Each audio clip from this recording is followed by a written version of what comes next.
네, 하나님 말씀은 요한복음 36장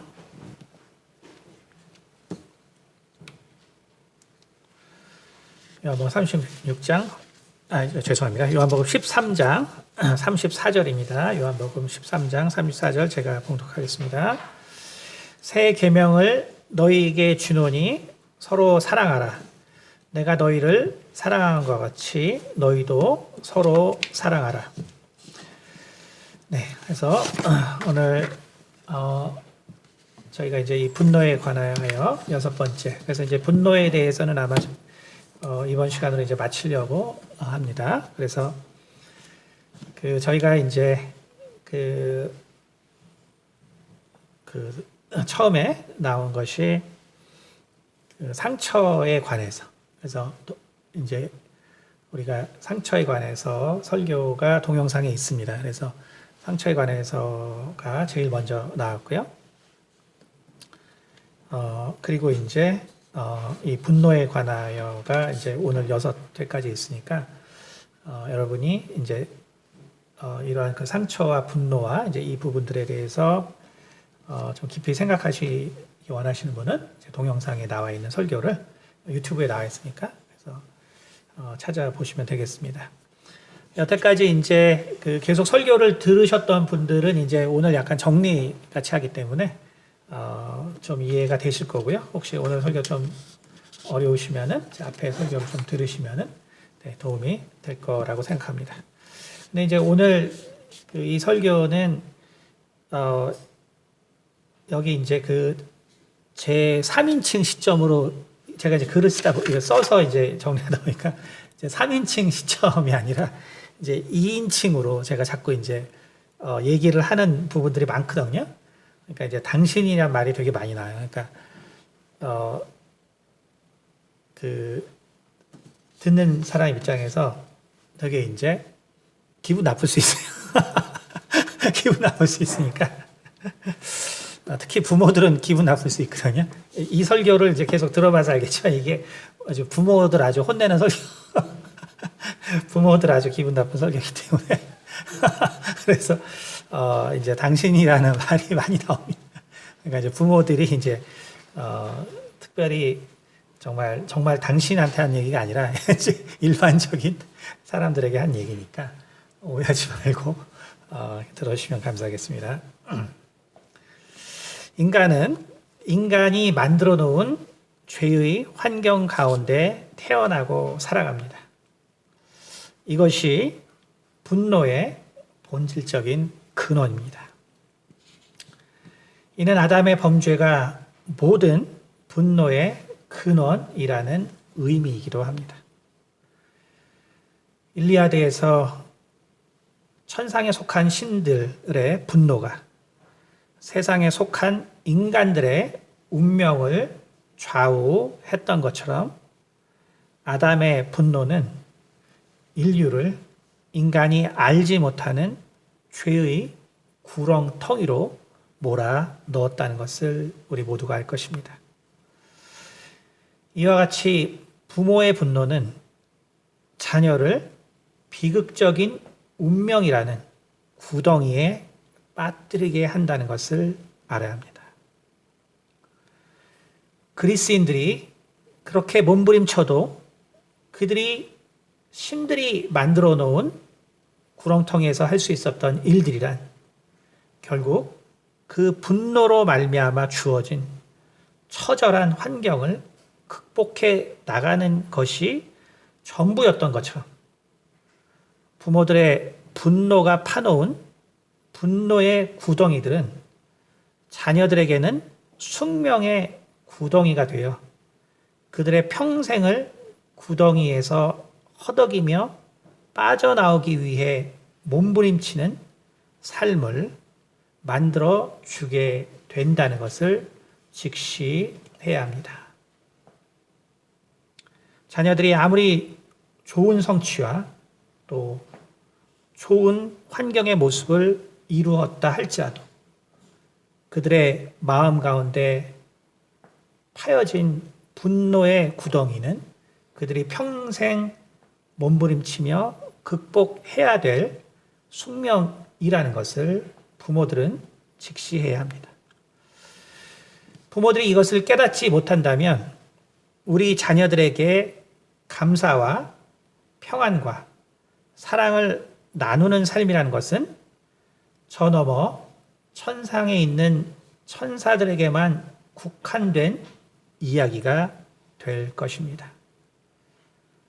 자녀들에게 주어진 운명의 구덩이가 인간이 가지고 있는 혼의 의지나 혹은 인간의 육체적인 죄악의 결과로 주어진 환경이 아니라는 면에서 이것을 분노의 영적인 영향력이라고 말해 두겠습니다.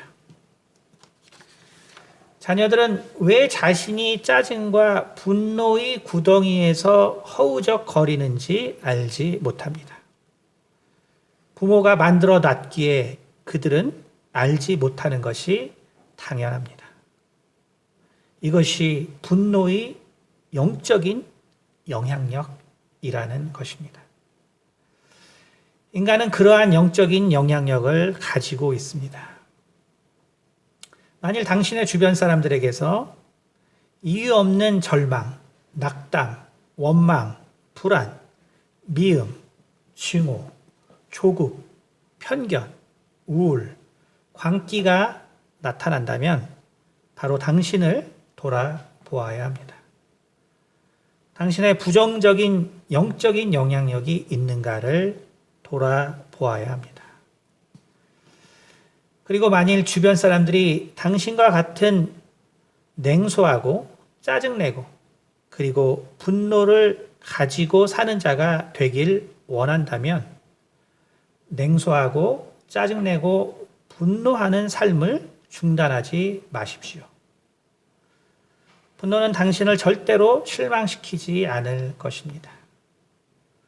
왜냐하면 당신의 냉소와 짜증과 분노는 당신의 주변 사람들이 빠져나올 수 없이 절망의 구덩이를 충분할 만큼 많이 만들어 줄 수 있기 때문입니다. 마귀는 분노하는 자를 특히 사랑합니다. 왜냐하면 그들은 분노하지 않기 때문에 분노하는 당신만큼 많은 염려와 근심을 퍼뜨릴 수 없기 때문입니다. 잠언 29장 22절에는 노하는 자는 다툼을 일으키고 분하여 하는 자는 범죄함이 많으니라는 구절을 통해서 분노하는 자가 마귀의 일을 잘 할 수밖에 없다는 사실을 증거해 주고 있습니다. 하지만 당신은 당신의 분노가 정당하다고 생각할 수도 있습니다. 그리고 당신의 냉소와 짜증과 분노는 주변 사람들을 깨닫게 하고 하나님의 뜻에 따라 살게 하기 위함이었다고 말하고 싶을 것입니다. 당신의 마음은 알겠습니다. 하지만 당신이 분노를 통해 사람을 교육하려 한다면 당신은 하나님의 사람이 아니기 때문에 그러한 생각을 하는 것입니다. 로마서 14장에 믿음이 연약한 자를 너희가 받되 그의 의심하는 바를 비판하지 말라. 어떤 사람은 모든 것을 먹을 만한 믿음이 있고 연약한 자는 채소를 먹느니라. 먹는 자는 먹지 않는 자를 업신여기지 말고 먹지 못하는 자는 먹는 자를 판단하지 말라. 이는 하나님이 저를 받으셨음이니라. 남의 하인을 판단하는 너는 누구뇨? 그 섰는 것이나 넘어지는 것이 제 주인에게 있음에 저가 세움을 받으리니 이는 저를 세우시는 권능이 주께 있음이니라.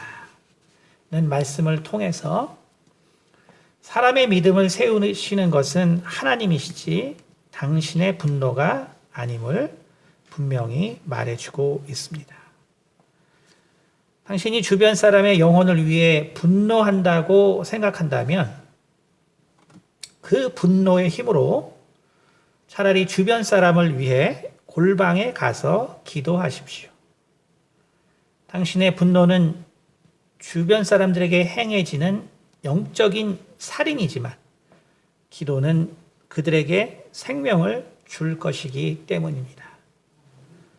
당신이 분노를 통해서 하나님의 말씀을 전하려 한다면 당신은 여전히 사단에 속하였기 때문입니다. 예수님의 동생 야고보는 야고보서 1장 20절에서 사람이 성내는 것이 하나님의 의를 이루지 못함이라고 말하고 있습니다. 야고보는 율법에 대한 사랑과 열심으로 예루살렘 성전에서 제사장의 책무까지 행했던 사람입니다. 그는 하나님의 계명에 대해 누구보다도 열심이었고 그리고 누구보다도 뛰어났고 또 누구보다도 박식했지만 그는 하나님의 말씀을 분노로 가르치지 않고 오히려 기도로 가르쳤습니다. 그는 사도 바울의 로마서 7장 말씀에서처럼 그가 아무리 하나님의 말씀을 잘 알고 또 하나님의 말씀을 잘 이해하고 또 하나님의 말씀에 뛰어날지라도 사도 바울의 생각과 같이 하나님의 계명을 가지고는 사단을 이길 수 없다는 것을 알고 있었습니다. 그러므로 야고보는 오히려 사도행전 21장 25절을 통해 계명으로는 사람을 정죄하지도 않았고 오히려 이방인의 계명을 가볍게 해주고 있습니다. 하지만 그는 삶으로 하나님의 말씀을 증거하고 지키고 가르쳤습니다. 야고보의 무릎은 낙타 가죽과 같았다는 기록들이 여럿 남아 있습니다. 그가 얼마나 많은 기도로 바로 성도들이 하나님 앞에 성장하기를 바랬나를 보여주는 구절들입니다. 우리는 예수님의 동생 야고보의 삶을 깊이 묵상해야 합니다. 하나님의 말씀으로 자녀를 양육하기 원한다면 계명을 말하지 말고 당신이 계명대로 살면 됩니다. 예수님께서는 이 부분에 대하여 요한복음 13장 35절 너희가 서로 34절 너희가 서로 사랑하면 이로써 모든 사람이 너희가 내 제자인 줄 알리라 라는 말씀을 통해 명확히 말씀해 주고 계십니다. 자녀가 하나님께 나오지 않는 것은 당신을 믿지 못해서입니다. 당신의 말을 신뢰하지 못해서입니다. 왜냐하면 당신이 전한 하나님의 말씀이 분노로 말미암아 생명을 잃었고 정죄만 했기 때문입니다. 사람은 분노가 있는 곳으로 가지 않습니다. 사람은 사랑이 있는 곳으로만 가려고 합니다. 분노가 있는 곳으로 가는 사람들은 노예들 뿐입니다. 당신의 자녀를 노예로 키우고 싶지 않다면 바로 하나님의 말씀을 사랑으로 전하고 당신의 삶이 사랑의 모습으로 변해야 합니다. 하지만 당신의 마음속에서는 끊임없이 사랑에 대한 의문이 있습니다. 그 이유도 당신이 여전히 마귀에게 속한 부분이 많이 있기 때문입니다. 마귀가 인간에 대해 벌이는 가장 큰 쇠뇌는 바로 하나님이 만들어 놓으신 하나님의 속성인 사랑에 대한 불신입니다. 누가복음 22장 31절부터 32절의 말씀처럼 마귀는 쉬지 않고 포기하지 않고 그의 괴계를 끝까지 이루려고 하는데 그가 이루고자 하는 괴계의 핵심은 바로 사랑에 대한 불신입니다. 누가복음 22장 31절의 말씀 보면 사단이 마지막까지 예수님께 밀가 부르듯이 청구한 것이 있습니다. 영어로 보면 시모나 이렇게 되어 있죠. 그 다음에 Satan has asked to sift all of you as wheat 이렇게 되어 있습니다. 근데 뭐라 그랬냐면 우리나라 말이 이제 약간 어려운 것 같아서 영문을 썼는데 밀가 부르듯이 청구했다. 그래서 ask 했는데 to sift. 그러니까 sift가 뭐냐면 이제 채로 다 걸러내다는 거거든요. 그래서 you as wheat. 그러니까 우리가 채로 다 걸으면, 그렇죠? 채로 곡식을 걸으면 이제 나쁜 거는 다 빠지고, 그렇죠? 나쁜 거는 다 그 채 밑으로 이제 빠지겠죠. 그렇죠? 결국 이것을 말하는데 결국 뭘 말하냐면 사단은 끊임없이 그 채를 통해서 우리에게 끊임없이 나오는 바로 죄를 가지고 우리를 계속적으로 하나님 앞에서 정죄한다는 거죠. 네. 그래서 여기서 sift는 헬라어 시니아조라는 말에서 나온 말인데 첫 번째 의미는 말 그대로 알곡을 채로 쳐서 얻는다는 의미입니다. 그런데 바로 이 의미에서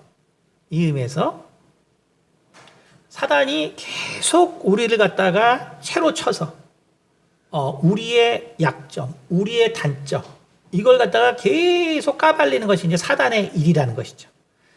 근데 이 사단의 일을 우리는 생각합니다.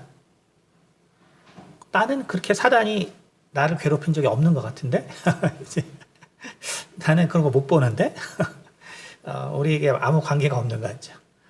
그래서 헬라 사람들이 이걸 시각화했는데 그게 뭐냐면 바로 이 시니아조의 또 다른 뜻은 그래서 수수께끼라고 되어 있습니다. 수수께끼. 이렇게 되어 있습니다. 그러니까 결국 사람이 사람을 어떻게 시험하느냐. 결국 마귀가 인간을 어떻게 시험하느냐. 바로 수수께끼로 우리의 생각을 계속적으로 세뇌한다는 거죠. 수수께끼 같은 거. 알 듯 모를 듯. 알 듯 모를 듯. 알 듯 모를 듯. 결국 사단이 하와와의 대화를 통해서 범죄의 길로 가게 했던 것처럼 사단은 하나님의 말씀을 이용한 수수께끼 같은 생각을 통해서 교묘히 하나님의 사랑을 의심하게 만들고 결국 하나님의 말씀을 믿지 못하게 합니다. 우리는 이 부분을 잘 알아야 합니다. 도대체 사단이 언제 나를 시험했냐?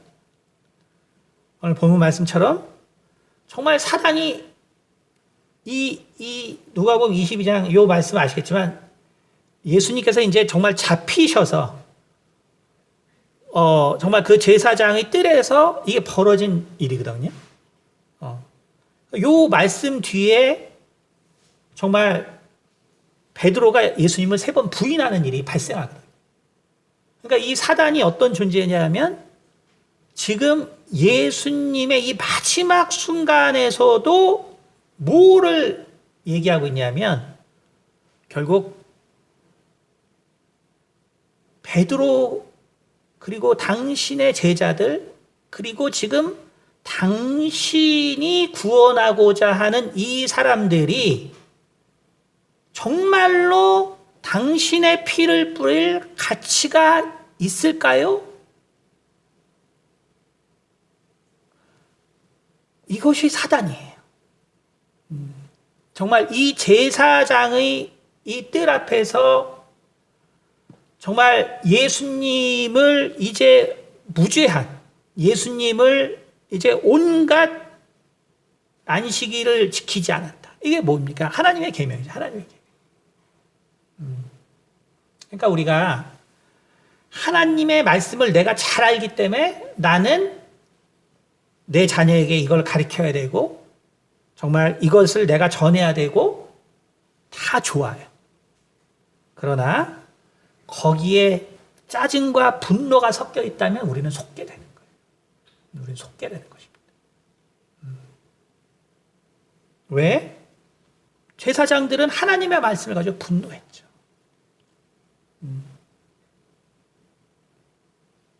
그들이 실패한 거는 하나님의 말씀이 아니고 하나님의 말씀을 가지고 분노한 것입니다. 하나님의 말씀을 가지고 분노한 것. 하나님의 말씀을 가지고 짜증낸 것. 우리를 잘 돌아봐야 돼. 우린 정말 이 하나님의 말씀을 가지고 왜 이 하나님의 말씀 때문에 내가 짜증이 나고 분노가 나는가? 그것은 마귀가 끝까지 우리를 이렇게 수수께끼와 같이 시험하기 때문에. 당신이 지금 3년 동안 이 고생을 했습니다. 근데 지금 과연 당신이 지금 당신의 피를 흘리려는 이 베드로를 정말 당신의 피를 흘려서 구원할 만한 가치가 있나요? 당신은 정말 그렇게 생각하나요? 당신은 정말 베드로를 믿나요? 그것이 사단이에요. 끝까지 하나님의 말씀을 퀘스처닝하게 하는 거죠. 이게 정말 맞을까? 여러분, 정말 사단이 이런 존재예요. 왜? 사단이 뭘 알았어요? 예수님도 베드로가 자신을 부인할 걸 알았지만 사단도 베드로가 예수님을 부인할 걸 알았단 말이에요. 끝까지. 당신이 왜 그를 위해서 피를 흘려야 되죠? 여기 지금 교회에 앉은 이 중에 정말 예수님의 피를 통해 구원받을 만한 사람이 누가 있죠? 누가 있죠? 우리 여기서 지금 손들라고 그럴 때 손들 수 있는 사람 없잖아요. 그렇죠? 우리도 알죠. 우리도 아는 것을 마귀는 끝까지 당신의 피를 여기서 흘려서 모아. 그런 의미가 있나요, 과연? 여러분, 나는 하나님의 말씀을 잘 알기 때문에 목사님이 지금 계속 저렇게 설교하는데 저거는 뭔가 좀 이상해. 그렇게 생각하지 마세요. 그렇게 생각하지 마세요. 마귀는 끝까지 하나님의 사랑에 대해서 불신하게 만드는 것이 마귀입니다. 아니, 어떻게 하나님의 말씀, 이렇게 말씀을 안 듣는 사람들에게 내가 어떻게 정말 공의로운 분노를 안 내고, 내가 정말 어떻게 내가 정말, 됐어. 괜찮아. 하나님 말씀 괜찮아. 내가 어떻게 정말 그 사랑의 방법으로만 이 말씀을 내가 전할 수 있냐. 여러분, 그렇지 않다고 생각하는 것이 여러분 끝까지 마귀에게 속는 거예요. 끝까지 마귀에게 속는 것입니다. 바로 제사장과 그리고 서긴과 사두개인들과 바리새인들은 바로 그들이 그렇게 속은 것입니다. 그리고 그 속은 것의 모습은 분노예요. 분노. 예수에 대한 분노. 그 분노가 어디서 나왔습니까? 바로 하나님의 말씀으로부터 나왔습니다. 그러니까 제가 지난 시간에도 말했지만 그것이 되게 가슴 아프다는 거예요. 제 젊은 시절에 정말 그렇게 훌륭했던 목사님들, 부흥사님들이 나는 정말 이 화내는, 이 분노하는 귀신에 들렸나. 이런 목사님들. 욕하는 부흥사님들 되게 많았잖아요. 그렇죠? 그때 뭐예요? 다 뭔가를 잘 가르치려고 하는 거죠. 뭔가를 잘 배우라. 여러분, 그래서 결국 얻은 모양이 뭡니까? 우리가 정말 그걸 통해서 하나님을 온전히 알게 됐나요? 우리가 정말 어떠한 마음으로 하나님의 말씀을 정말 전해야 하는가? 그것은 바로 사랑에 대한 신뢰를 잃지 않는 것입니다. 그러므로 예수님께서는 누가복음 22장 30절에 이렇게 말하고 있습니다. 그러나 내가 너를 위하여 내 믿음이 떨어지지 않기를 기도하였노니 너는 돌이킨 후에 내 형제를 굳게 하라고 말씀하셨습니다. 여러분, 이게 너무나 대단한 말이에요. 뭐냐면 예수님은 이 말 후에 베드로가 3번 부인해요. 다 안단 말이에요. 다 아는데도 믿었단 말이에요. 여러분, 그것이 우리의 믿음이에요. 이 사랑이란 게 과연 통할까? 내가 내 자녀를, 내가 내 주변 사람을 사랑으로 내가 이해해 준다고 이게 과연 통할까? 뭐 우린 다 알잖아요. 죄의 세상에서 사랑이 통하나요? 안 통하죠. 그러나 예수님은 믿어줬단 말이에요. 사단에게 속지 않았단 말이죠. 끝까지 사랑을 포기하지 않은 예수님이세요. 우리는 그것을 바라보는 것이 우리의 신앙입니다. 예수님께서 붙들어 주신 베드로의 믿음은 과연 무엇이었냐? 바로 예수님이 정말 베드로에게 내가 너를 위해 내 믿음이 떨어지지 않기를 기도했다고 하신 그 믿음의 내용이 뭐냐면 바로 예수님에 대한 사랑입니다.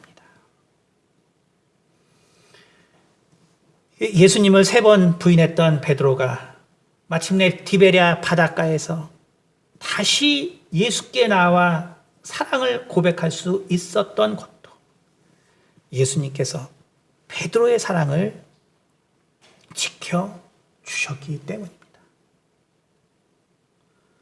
하지만 부모들은 말합니다. 아이가 이미 컸어요. 아이가 사춘기가 지났어요. 아이가 성인이 됐어요.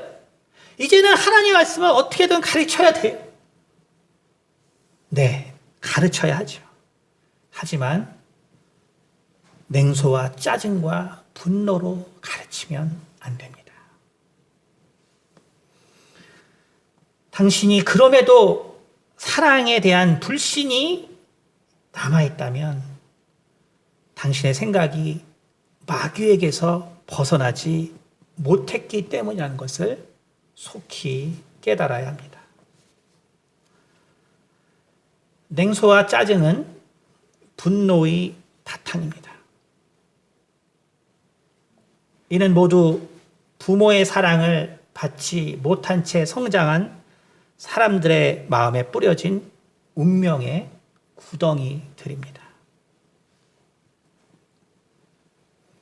근데 이제 이 부분이 참 어렵죠. 상담을 하다 보면 이제 다 상담해 보면 그렇죠. 제가 이제 최근에 상담한 분 계신데 제가 그 얘기도 들었어요. 참 목사님은 되게 뭐라고 표현하셨더라? 단정적이시다. 이러시더라고요. 단정적이시다. 그러니까 자신은 부모에 대해서 아무런 상처를 받지 않았다. 그래서 한 6번을 그분하고 했는데 제가 가장 최근에 들은 말이에요. 목사님은 되게 단정적이시다. 나는 분명히 부모랑 아무런 그게 없다고 했는데 그리고 나의 지금 이런 문제는 전혀 그거로부터 나온 게 아니다. 참 근데 그것이 우리 인간이 가지고 있는 기억들이에요. 인간이 가지고 있는 기억들. 그래서 이제 어느 정도 시간이 지나면 너 부모하고 난 잘 지냈는데 정말 인간에게 있어서 그 부모에 대한 그 사랑과 또 그걸로 인한 그 포기와 그 절망과 그래서 나의 무의식이 어떻게 성장했는가를 우리가 사실은 알지 못해서이죠. 부모에게 사랑받기를 포기한 아이들은 중독과 왜곡된 달란트의 발현을 통해서 2가지 형태의 벽을 만들어 갑니다. 지난 시간에 이제 이 부분에 대해서 했죠. 그래서 마음의 벽이라고 하는데 마음의 벽이 무엇인가? 그 마음의 벽이 다른 게 아니에요. 중독입니다. 중독. 그래서 바로 오락에 탐닉하기도 하고 또 친구에 빠지기도 하고 혹은 어떤 정말 술에 빠지기도 하고 담배에 빠지기도 하고 여러 가지 이제 부모의 사랑을 못 받을 때 결국 이제 중독이 되죠. 그런데 이제 어떤 아이들은 달란트가 발현이 돼요. 하나님이 주신 거죠. 그런데 그것이 참 안타깝게도 중독으로 나타난다는 것이죠. 그러니까 결국 저도 보면은 중독이 부모에게 받지 못한 중독이 달란트로 나타난 사람이에요. 달란트로. 그러니까 이제 사람들은 모르죠. 저 보면은 와 상처받은 사람인지 몰라요. 전혀 모르지. 근데 달란트로 나타나. 결국 세상에 참 재밌는 게 뭐 베이조스도 그렇고 저기 또 뭐냐 앨런 머스크도 그렇고요. 다 보면 또 스티브 잡스도 그렇죠. 다 보면 이혼 가정, 그렇죠? 이혼 가정 그리고 나름대로 마음의 고통이 있었고, 그렇죠? 그러니까 이 사람들은 똑같은데 뭐냐? 결국 달란트가 중독으로 나타나. 달란트가 중독으로 나타나. 이렇게 되면 뭐가 문제가 돼요? 결국 끝없는 경쟁, 끝없는 성취, 끝없는 번영. 그거예요. 남과 뭔가를 같이 할 생각을 하지 못하죠. 그럴 수밖에 없습니다. 그걸 우리가 알아야 되는 거죠. 바로 그렇기 때문에 세상에서는 구별을 못해요. 그런 사람들을 진짜 오히려 대단하게 보죠. 어떻게 저렇게 됐을까?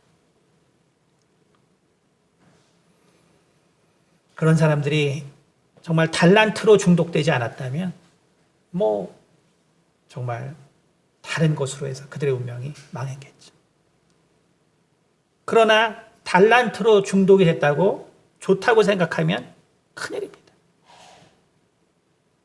왜냐하면 결국 많은 주변 사람들에게 고통을 주기 때문에 그 삶을 통해서. 그리고 인간이 결국 그 끝이 어딘지도 모르는 끝없는 번영의 길로 가라고 말합니다. 그 끝이 어딘지 몰라요. 뭐 요즘은 알죠. 얼마 전에 어제 신문 보니까 뭐 거북이 한 마리가 영양 부족으로 죽어가지고 그래서 배를 갈라 보니까 플라스틱 조각이 150개가 있었다. 그러니까 이게 소화가 안 되니까 바다에서 그거 플라스틱 조각 소화가 안 되니까 밥은 못 먹고 이게 밖으로 안 나가니까 결국 너무 재밌죠? 굶어 죽었어. 영양 부족으로 죽었어. 지구가 이 정도 속도로 이 인류가 우리 뭐 제가 항상 말하지만 뭐 제가 이틀에 한 번씩 쓰레기 내릴 때마다 와, 이 많은 시간 어디 갈까? 우리 집도 이렇게 많은데 70억 명이 70 나누기 4인 가족으로 해서 와, 이 쓰레기 나면 이거 다 어디로 갈까? 50년이면 지구가 거의 끝날 수 있어요. 현 시점에서. 끝없는 번영. 이거 누가 만들었냐면 바로 이렇게 중독으로 달란트가 나타난 사람들이 많아요. 중독에 저 같은 사람 중독으로 달란트가 나타난 사람. 이 사람들이 만들어요. 이 사람들이.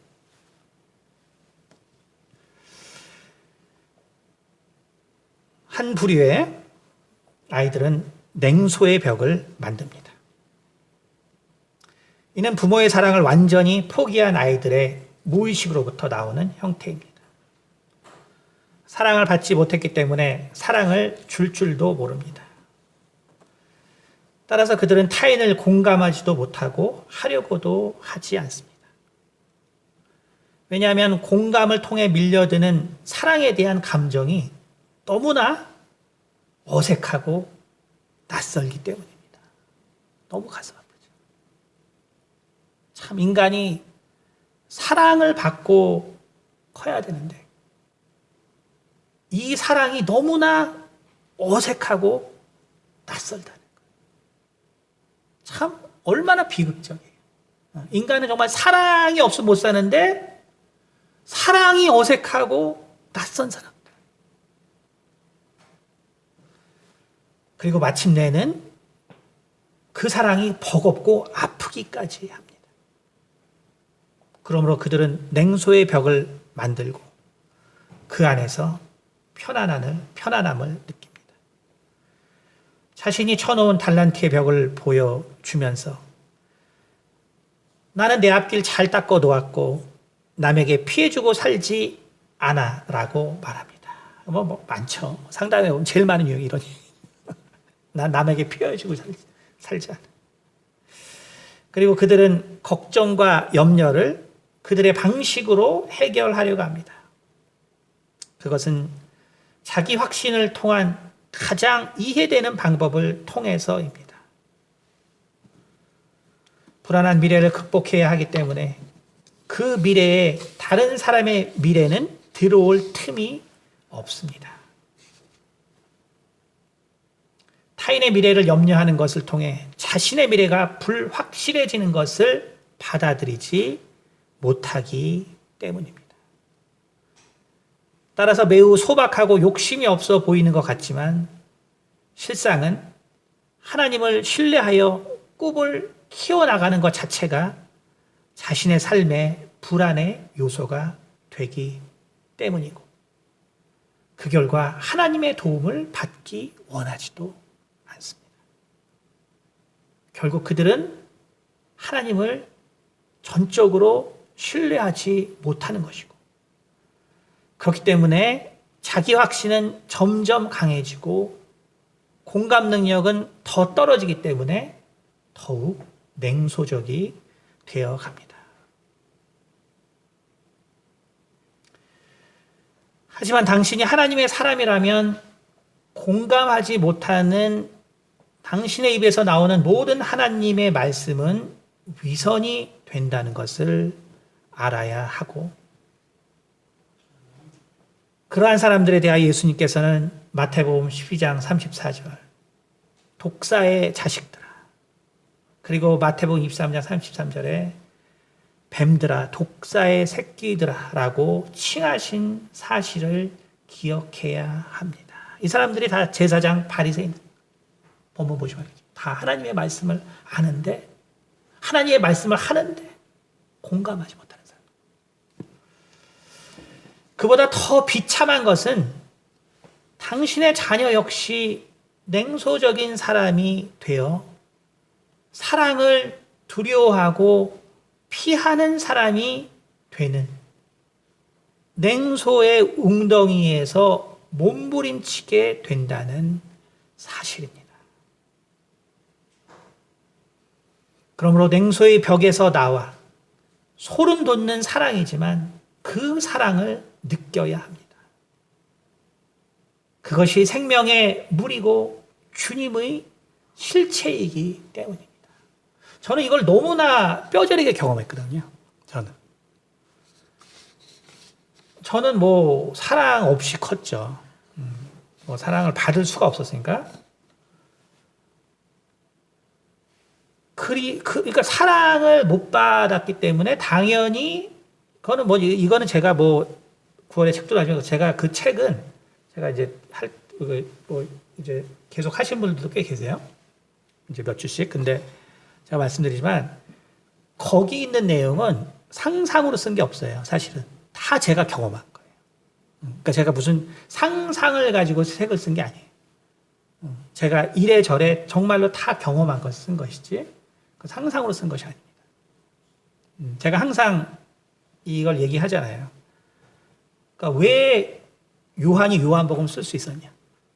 요한이 그 인식 능력이 있었기 때문에 그의 어떤 경험이 예수님이 말씀하신 그거를 인식할 수 있는 능력이 있었기 때문에 쓴 거예요. 그러니까 제가 그 책에 나온 것 같은 정말 그런 정말 너무나 안 좋은 환경에서 컸기 때문에 그걸 쓸 수 있었지 그걸 상상으로 쓴 책이 아니에요. 상상으로 쓴 책이 아니에요. 근데 그거를 경험해 보니까 그런 사람들이 나 같은 사람들이 그냥 알고 보니까 그냥 널려 있다는 거죠. 그런 사람들이 실은 널려 있다. 그리고 우리 모두에게 그렇게 클 수밖에 없는 환경이 이게 번영을 추구하는 이 세계의 모습이야. 누구도 거기서 벗어날 수 없는 거죠. 그러니까 제가 너무너무나 정말 뼈저리게 제가 느끼는 것이 사실 이 부분이거든요. 이거 아는 사람은 알 거예요. 사랑으로 나오는데 소름이 돋는다. 이거 경험해 본 사람 혹시 있어요? 사랑이라는 표현을 했는데 내가 소름이 돋는다. 이거 경험해 본 사람. 솔직히 하면 손 좀 들어. 그냥 솔직히 저는 그래서 이걸 쓴 거니까. 누가 나에게 사랑이라는 표현을, 내 가까운 사람, 내 부모, 내 자식. 근데 이것이 정말 소름이 돋았다. 이런 사람 있어요? 있죠. 있어요. 이거 있는 게 정상이에요, 사실. 진짜 저는 이 예수님을 만나고 아버지를 사랑한다는 마음을 하나님이 내 마음에 주셨는데 너무 신기했지만 진짜 너무 소름이 돋는 거예요. 그게 내가 그 아버지에 대한 그 원망과 정말 그게 있었는데 예수님이 정말 하루 만에 아버님을 사랑한다는 마음을 줬단 말이에요. 내 마음에 아버님을 사랑합니다. 내 감정은 소름이 돋아. 소름.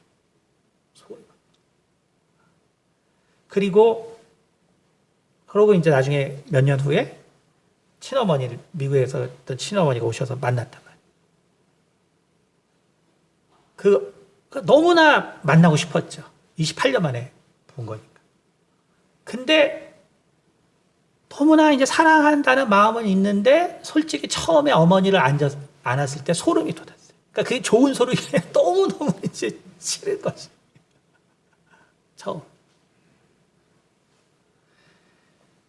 그런데 정말 지금은 아이들이 그래서 우리 루미가 저는 이제 이런 걸 되게 그래서 전 감격스러워하거든요. 루미가 올해 5월 28일 날짜를 저는 그렇게 기억하는데 갑자기 같이 밥을 먹고 있는데 갑자기 밥을 먹다 말고 엄마 사랑해, 아빠 사랑해, 오빠 사랑해. 윤섭이도 거의 한 20개월쯤 했는데 얘는 뭐 더 빠른 거죠. 근데 그것이 얼마나 감동, 눈물이 나는지. 근데 옛날에는 그 사랑이라는 얘기하면 소름이 돋아. 너무너무 싫은 거야, 너무. 이 사랑의 표현이 너무너무나 싫어, 너무너무 싫어. 그러므로 냉소의 벽에서 나와 소름 돋는 사랑이지만 그 사랑을 느껴야 합니다.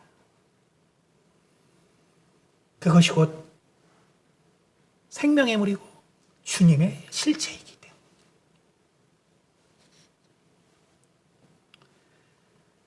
다른 부류의 아이들은 짜증을 만들어 갑니다. 이들도 마음의 벽 때문에 사람들과 공감하지 못합니다. 부모에게 받지 못한 사랑은 과도한 염려와 걱정을 그들의 무의식에 쌓아 놓습니다. 그리고 미래의 불확실성을 증가시키는 주변 사람들의 말과 행동에 짜증과 분노로 반응합니다.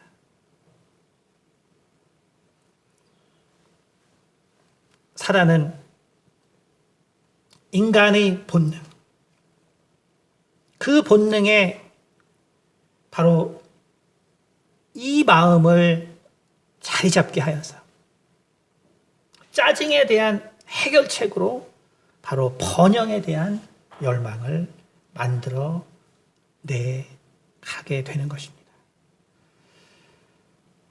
그러므로 짜증과 분노에 있는 사람들은 누가복음 12장의 말씀처럼 결국 재물과 능력을 의지할 수밖에 없는 그 부자와 같은 그러한 인생을 살게 되고 그런데 그 재물과 능력, 이것은 끝없이 우리로 새로운 염려와 새로운 근심을 만들어 주기 때문에 결국 인간의 짜증과 분노는 그쳐지지 아니하고 계속적으로 성장, 자라날 수밖에 없다는 것을 우리는 알아야 합니다.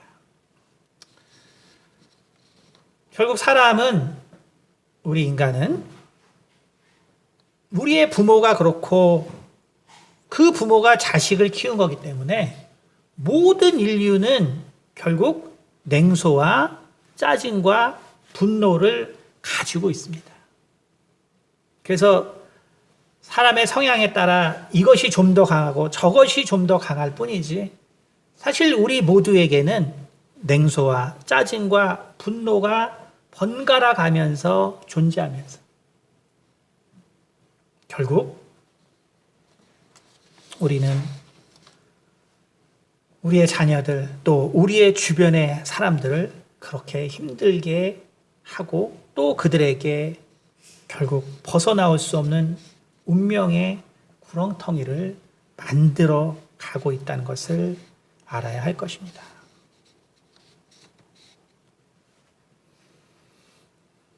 그러므로 우리는 정말 하나님의 말씀은 이해와 사랑과 그리고 우리의 사랑의 삶의 모범으로 증거해야 한다는 이 사실을 우리는 결코 외면해서는 안 되고, 그리고 결국 하나님께서 우리 가운데 보여주신 이 사랑에 대한 신뢰, 이 사랑에 대한 신뢰를 우리는 결코 포기해서는 안 됩니다. 정말 우리가 이 사랑에 대한 그 신뢰를 내가 가지고 있지 않다면, 여러분, 우리는 내가 어느 때부터 나는 마귀에게 속고 있다는 것을 깨달아야 합니다. 정말로 내가 사랑을 이렇게 부어주면, 정말로 내가 이렇게 부어주면 과연 해결이 될까? 저 약간은 참 창피한 얘기지만, 지난주에 이제 어디 신방을 갔었는데, 어쨌든 이분들 한 10여 년 정도 이렇게 저희 집사람하고 이제 기도하면서 도와줬던 이제 가족인데, 근데 이제 이분들이 뭐라 할까? 그러니까 정말로 사랑을 계속 부어주면 과연 변할까? 이제 우리는 이제 이게 어떤 인생의 여정 같은 거죠. 인생의 여정. 과연 그렇게 될까? 그러니까 사실 이 인생을 살면서 뭐 사실 그거의 결과를 보기 위해서는 몇십 년이 있어야 되니까. 그러니까 사실은 그 결과까지 온 사람들을 제가 직접 그렇지 않은 상태에서, 그리고 거기까지 이른 가정은, 끝까지 다 본 가정은 사실 손에 꼽을 정도죠. 근데 정말 이 가정을 처음 만났을 때는 뭐 자녀 첫째 아들은, 그러니까 다 그 당시에 만났을 때 뭐 40대, 30대 후반. 뭐 부모가 정말 진짜 그 부모, 제가 여러 번 간증했던 집인데 너무너무나 힘든 거예요. 제가 바퀴벌레 제일 싫어하거든요. 근데 이분들이 이제 시장에서 이 일을 하시기 때문에 그 집에서 이제 딸린 집, 바퀴벌레가 나요. 전 세상에 제일 싫어하는 바퀴벌레. 제가 정말 미안한 얘기지만, 혹시 내 가방에 혹시 바퀴벌레가 이제 들어가서 집으로 데려가지 않을까 싶어가지고 정말 온 신경이 곤두선 채로 성경을 보려요. 근데 이분들은 뭐 이제 지나가면 탁탁 잡죠, 그냥 이렇게. 근데 저는 이제 그러니까 가능한 한 이제 무릎 꿇었지만 정말 이렇게 옷이 가능한 한 이제 안 닿도록. 그러니까 이제 되게 이제 부끄러운 얘기지만, 저는 진짜 그게 힘들거든요. 근데 그렇게 뼈 빠지게 해서 뭐 이제 결국 엄마는 이제 두통에다가 뭐 이제 당뇨에다가 뭐 그 아빠는 우울증에다. 왜냐하면 이제 첫 아들은 뭐 수십 년째 이제 그냥 돈만 벌면 다 갖다가 이제 사업해서 망하는 거죠. 둘째도 사업한다고 하는데 뭐 결국 실패하고 또 이혼도 하고 뭐 이러니까 뭐 이제 아무런 이제 소망이 없는 집이죠. 근데 참 이분들이 정말 대단해요. 그러니까 아무런 그거 없이 계속 정말 그 번 돈을 다 끝까지 투자해서 끝까지. 그래서 제가 참 미안한 얘기지만 제가 그걸 보고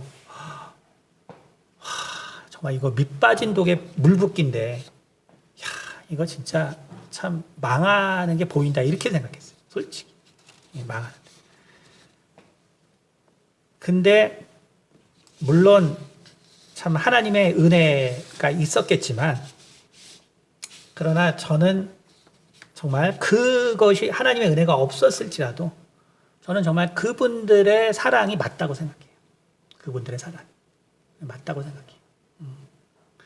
왜냐하면 뭐 더 많은 경우는 안 보거든요. 이제. 너는 내 자식 아니다. 그 정도 갖다 써라. 너는 내 자식 아니다. 그래서 결국 어떻게 돼요? 뭐 척지고 자살하고 영원히 보지 못하고 얼마나. 그래서 저도 너무너무나 이제 20년 동안 그 첫째 아들이 하도 돈을 많이 받아서 은퇴를 생각하셔야 되기 때문에 그렇게 계속 주시는 것 좀 생각해 봐야 될까. 저도 그렇게 어드바이스를 한 적이 있어요. 근데 참 부끄러운 거예요. 지금 생각해. 뭐 틀린 건 아니죠. 물론 우리가 또 지혜도 필요하기 때문에. 그러나 정말 그 사랑, 그 자식에 대해 끝까지 사랑하는 것. 물론 그게 있었기 때문에 하나님께서 정말 그 가족을 새롭게 변화시키셨겠지만 결국은 정말 좋은 첫째도 좋은 아내 만나서 사업도 지금 잘 돼. 그리고 변화되고. 이분들도 이제 은퇴하셔가지고 거기 신방을 갔는데 또 뭐 하여간 집값 오르기 전에 또 좋은데 잘 하셔서 또 좋은 정말 또 사시고 너무너무나 하나님 안에서. 근데 저는 두 분이 예배를 드리면서 두 분이 너무너무나 사이가 너무너무 좋아요. 그러니까 그게 너무 제 마음에 너무너무나 감동스러운 거예요. 내가 그 많은 사람을 봐도 이 나이 때까지 저렇게 둘이 참 사랑으로 하나님 앞에 예배드려서 못 봤는데 이 왼수야 하면서 있는 거지. 그 사랑으로. 이 사랑이 참 위대하구나. 위대하구나. 그래서 제가 그 책에 표지가 그래서 그 렘브란트의 돌아온 탕자 그 그림이거든요. 그게 사실은 그분들의 경험도 거기 있는 거예요. 제가 경험한. 정말 이렇게 무한히 사랑을 베풀더니 정말 돌아온 탕자처럼 다 돌아오는구나. 우리가 왜 돈 버냐 이거죠. 왜 돈 버냐. 왜 돈 버냐. 그분들이 그거예요. 우리가 장사하느라고 배운 게 없어서 장사하느라고 아이들과 그 아이들이 우리를 필요로 할 때 있어주지 못했기 때문에 내가 이 돈 가지고 있는 거 가져갈 것도 아닌데 내 자식 위해서 쓰지 어떻게 쓰겠냐. 저는 참 그게 정답이에요. 정말 하나님께서 정말 그 탕자의 아버지가 그 모든 재산을 왜 벌었겠어요? 자식을 주려고 벌었잖아요.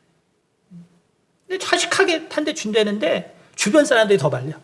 그 주면 큰일 났다. 저도 그런 사람 중에 하나였어요. 제가 돌아보니까 저도 그런 사람 중에 하나.